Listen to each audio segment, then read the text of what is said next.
Не так давно в белорусском городе Гродно завершилась спартакиада союзного государства для детей и юношества.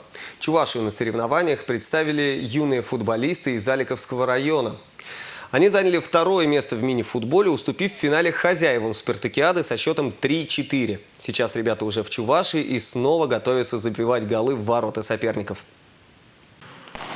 В команде только сильнейшие футболисты. Дмитрий Ефимов в этом виде спорта уже 8 лет. И за это время футбол стал для него неотъемлемой частью жизни. Много тренировались каждый день. В Беларуси мы заняли второе место. Я думаю, что там было не так тяжело, как мы думали. Второе место заняли мы против города Минска.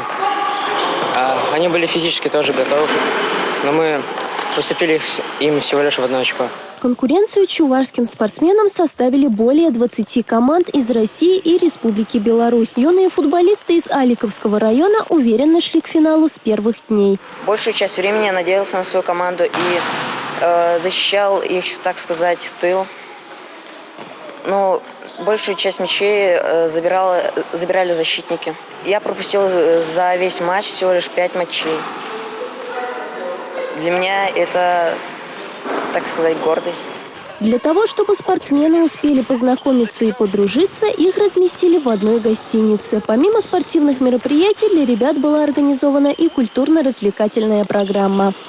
Милена Алексеева, Юлия Адюкова, Георгий Кривошеин, Республика.